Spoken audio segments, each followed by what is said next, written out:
Bushido ir Kyokai turnyras Vilniuje. Kovo 16 dieną Avia Solutions Group arenoje. Sergej Maslobojev, Raimundas Krilavičius, Ignas Barysas, Sergej Greičicho, Nauris Lukošiūnas, Edvinas Šalkovskis ir daugelis kitų vieno vakaro metu. Sveiki gerbimi žiūrovai, čia kovinio sporto laida Bushido ringas ir noriu pasisveikinti su ypatingu svečiu Sergej Greičicho. Labas, Sergejau. Labą dieną. Labai seniai matytas ir didžiajame sporte, ir koviniuose renginiuose. Kurį laiką nekovoji Lietuvoje, ar ne? Taip, gan ilgą laiko tarpą nekovojau Lietuvoje, kovojau užsienyje nemažai, bet nuo 19 metų paskutinė kova buvo Japonija su Craig Johnsu grappling taisyklėmis ir paskui turėjau keletą operacijų alkūnės sąnario, gan rimtų operacijų ir dabar jaučiuosi, kad... Traumos išgijo, ar taip, ne? traumos išgijo, savijauta pagerėjo, tai norėtųsi dar kažkiek pakovoti ir padžiuginti būtent Lietuvos publiką. Kovoti Lietuvoje ir kovoti užsienyje, skirtumas turbūt yra, ar ne? Man tai skirtumas didžiulis, kadangi prieš Lietuvos žiūrovus, savo draugus jaučiu labai didelę atsakomybę. Užsienė man šiek tiek kovoti lengviau, bet tuo pačiu galbūt profesionaliame sporte Lietuvoje kovojau iš tiesų labai mažai. Taip. Tai tą spragą norėčiau ir užpildyti.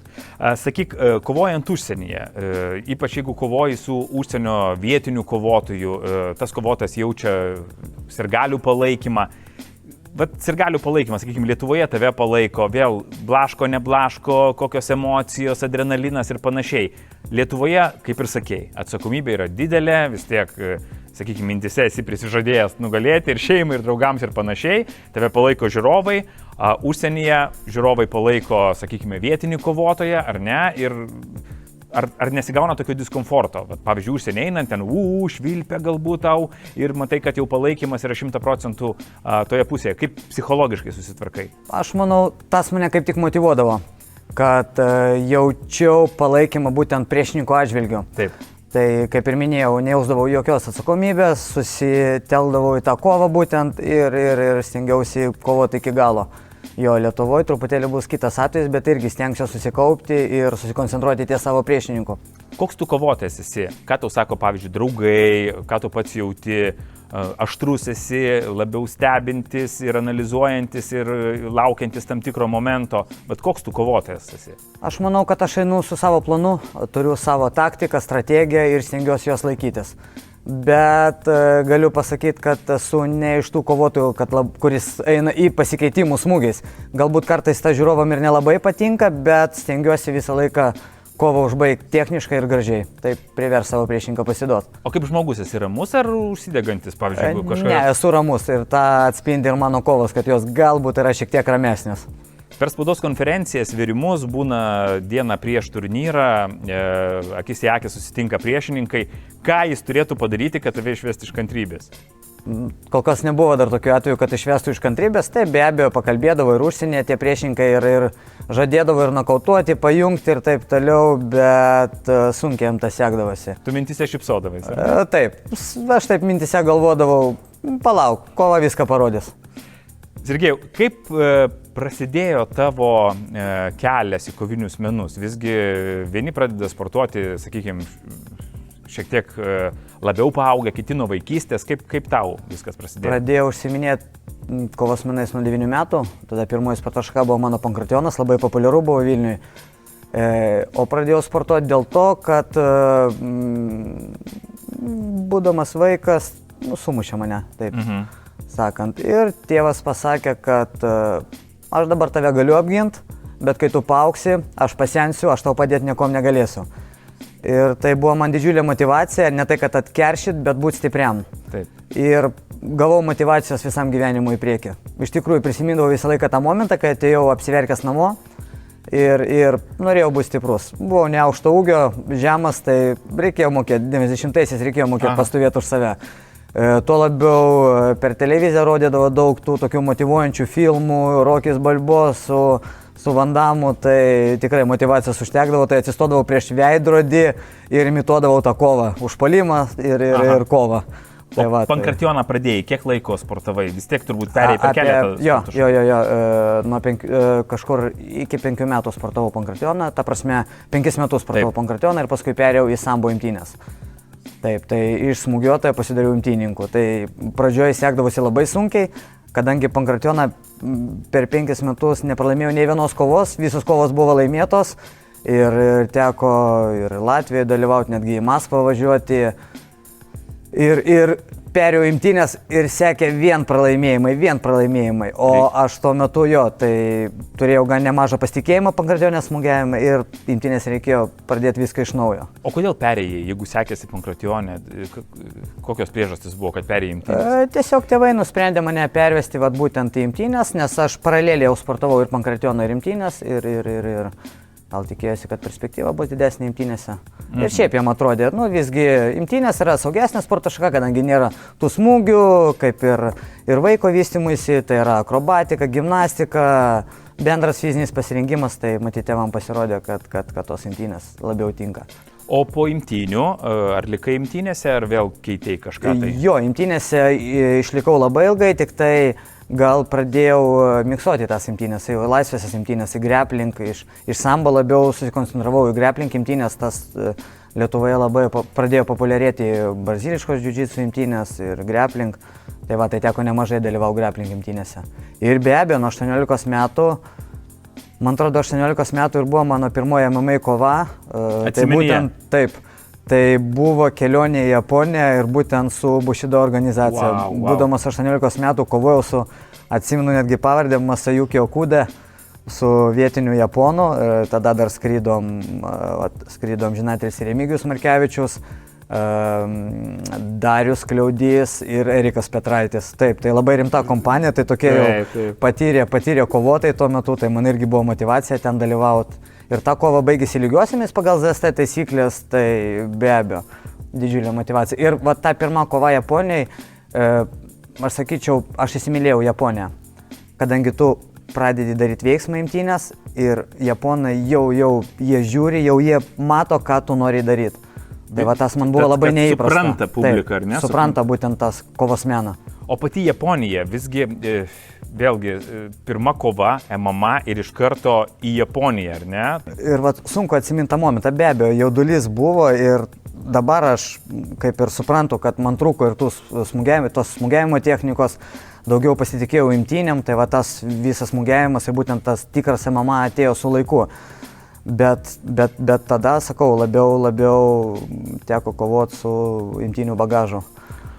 Pradėjus sportuoti, be abejonės, kada pradedi sportuoti jau rimčiau, kad dalyvauti varžybos ir panašiai, krūvis būna didelis, tiek fizinis, ko gero, tiek psichologinis, turi atsisakyti daugelio dalykų, ar ne, labiau nerti į sportą, į treniruotės. Kas buvo pačiam sunkiausia pradžioje? Iš tikrųjų turėjau labai didelę motyvaciją. Man netgi labai paprastas toks momentas, ateidavau nusipirkti maisto papildų ir man sakydavo, tai čia pre-workoutas, šitas geras prieš treniruotę, tonizuoja, motyvuoja, padeda susikoncentruoti. Aš sakau, man pre-workouto nereikia, sakau, aš labai turiu didelę motyvaciją. Tai tas, kaip ir minėjau, nuo vaikystės, tas momentas, kai buvau nuskriaustas, tai tas variklis būtent vedė mane į priekį. Tai sakau, labai susitvarkydavau ir sportuodavau ir prieš darbą, ir po darbo 2 treniruotės iš eilės darydavau, tai būdavo 3 treniruotės į dieną, tai motyvacija būdavo didžiulė. Tai netgi treneriai mane varydavo iš salės. Per ilgai užsisėdė. Per ilgai užsibūnu. Tai čia iš kitos pusės gal ir neturėjau tokio žmogaus šalia, treneris, kuris mane pristabdytų truputėlį, nes dažnai išeidavau į varžybas pervargęs. Taip, dabar aš suprantu ir dirbdamas su savo mokiniais, taip. Aš galiu jam paaiškinti tos dalykus, bet būdamas jaunas tokių dalykų nesuprasdavau. Atrodo, tu pavargsti, tau sekasi sunkiau, o tu dar save labiau apkrauni, duodi dar didesnį krūvį ir iš vis įkrenti į duobę. Ir išeini į varžybas toks be noro kovoti. Tos kovos, tikros emocijos, įtampa ir adrenalinas. Kovos menų televizijos kanale Prime Fight HD. Sakyk, pačiam per karjerą, kuri kova buvo pati įsimintiniausia? Nesvarbu, tai pergalė, pralaimėjimas, bet tiesiog pačiam tokį jautėjai viduj, kad wow, šita kova buvo mano gyvenimo kova. Aš manau, gal labiausiai įsimenu būtent tas kovas, kur laimiu paskutiniam sekundėm kovos. Ir buvo viena paskutiniųjų kovų, 17 metais dėl VKN pasaulio diržo. kovojau Slovakijoje su vietiniu kovotoju ir atlikau skausmingą kojos laužimą likus galbūt 20 sekundžių iki kovos pabaigos. O kova buvo apylygė. Apylygė kova buvo, bet aš supratau, kad pergalė atiduos vietiniam kovotojui ir taip ten likus 20 gal 30 sekundžių taip atlikau skausmingą veiksmą kojos, tai aišku buvo įsimintina labai ir netgi mačiau tokius nepatenkintus veidus organizatorių, kai... Kad nebuvo kaip jaučia. Taip. Sakyk, pralaimėjimas. Visą laiką apie pralaimėjimą yra galbūt sudėtingiausia kalbėti, nes vienus kovotojus pralaimėjimas galbūt nusodina truputėlį, jisai galvoja, ar aš čia gerų kelių einu ir panašiai, kitus galbūt labiau kaip tik priverčia treniruotis. Buvo per tavo karjerą pralaimėjimą? Taip, be abejo.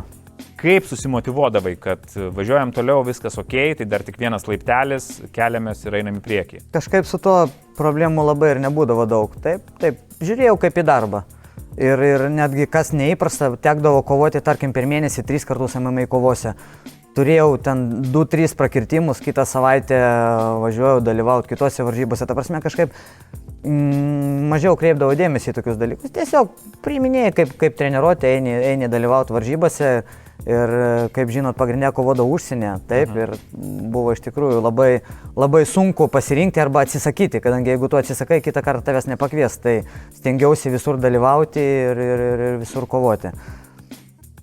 Bet ta pati motivacija, pavyzdžiui, nesigavo padaryti savo plano, pralaimėjimas, ką veiki tada? Grįžti namo, medituoji, pasižiūri filmą su Van Damu, užsiemi kažkokią tai veiklą, užsimiršti ar bėgi vėl į sporto salę, šlifuoji veiksmus? Dažniausiai būdavo, kad bėgdavo vėl į sporto salę, nes į tą sportą žiūrėjau labai fanatiškai, su didelė atsakomybė.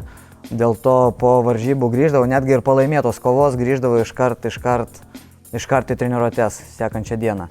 Taip, kažkaip psichologiškai susitvarkydavau su savim, ties to dalyko tikrai neturėjau jokių problemų. Tai jo, motivacijos užteko ir... O dabar ta motivacija perduodi jaunimui, ar motyvuoti dabartiniai sportininkai yra? Ar visgi iš tų 90-ųjų sunku perduoti tą ugnelę tokią? Iš tikrųjų, tų 90-ųjų vaikai, jie buvo labiau motyvuoti. Jie turėjo mažiau žinių, bet jie tikrai dėjo visas pastangas, kad pasiekti rezultatą. Dabar yra visas galimybės. Taip, YouTube'as pilnas veiksmų, pilnos kovų gali analizuoti. Treneriai turi žymiai daugiau žinių, bet tą jaunimą motyvuoti gan sunku. Bet nepaisant to, vis tiek turiu labai gerų mokinių, kurie tapo netgi pasaulio čempionais. Taip, šiemet mokinys, kuris sportuoja pas mane nuo 5 metų, tai sportuoja vis jau 13 metų pas mane, tai Lenkijoje tapo UVV grappling pasaulio čempionu ir Abu Dabėje mėgėjų MMA 3 vietos laimėtojų. Tai kad pasiekti tokį rezultatą, tai... Prakaito išlieta daug savai. Taip, prakaito išlieta daug, tai taip, vis tiek vienas kitas vaikinas vis tiek yra gan motyvuotas. Bet ta motyvacija irgi atėjo per tam tikrą laiko tarpą. Įsivažiavo ir tikrai mato save kaip kovotojų ir aš manau, kad netolimoje ateityje pamatysime tos kovotojus kovojančius būtent KOK ringe. Sergėjau, kovoti pačiam ir leisti į ringą savo auklėtinį. Kur jaudinės labiau? Kovoti pačiam yra žymiai lengviau. Netgi iš senesnių laikų, kaip išvedinėjau savo draugus kovotojus, tai baimės buvo žymiai daugiau. Taigi netgi mane draugai jau ramindavo, sako, Sergėjau, raminkis, net pas mane drebėdavo rankos. Drebėdavo rankos ir ta baimė, nes tu nežinai, kaip bus, kaip seksis. Kaip už save tu gali atsakyti, daugmaž turi strategiją, viskas normaliai apšyli, prakaitas išbėga, viskas liuks, eini kovoji. Tai irgi,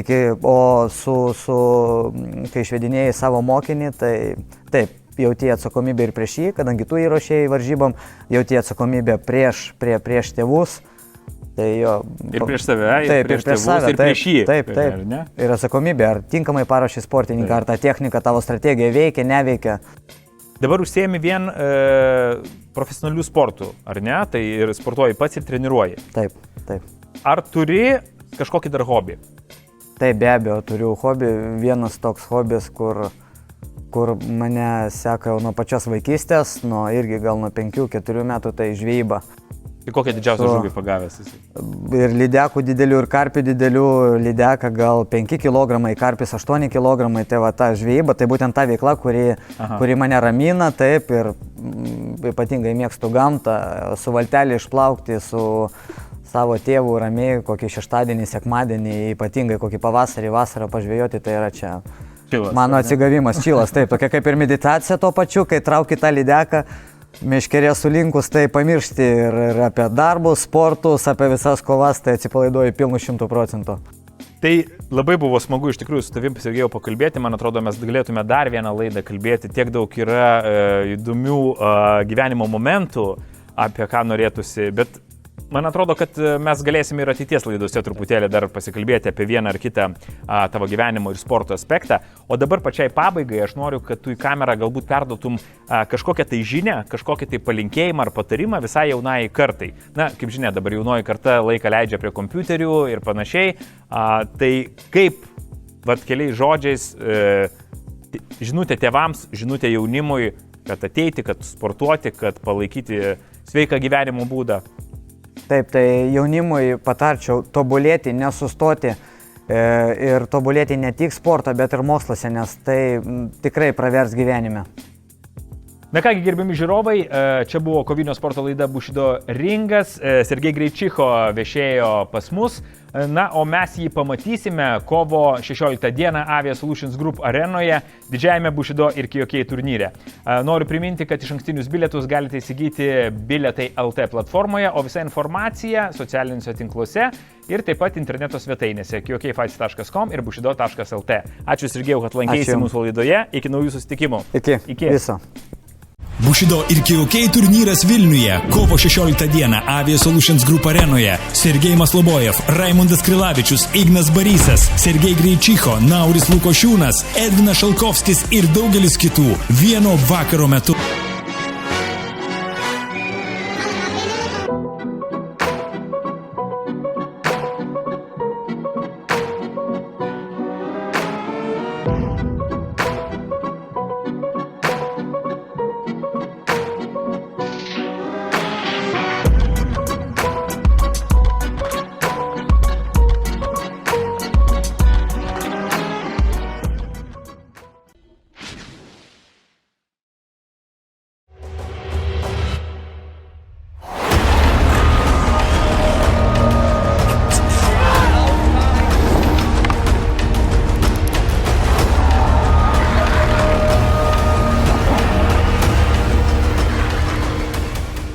Įspūdingos kovos, tikros emocijos, įtampa ir adrenalinas. Kovos menų televizijos kanale Prime Fight HD.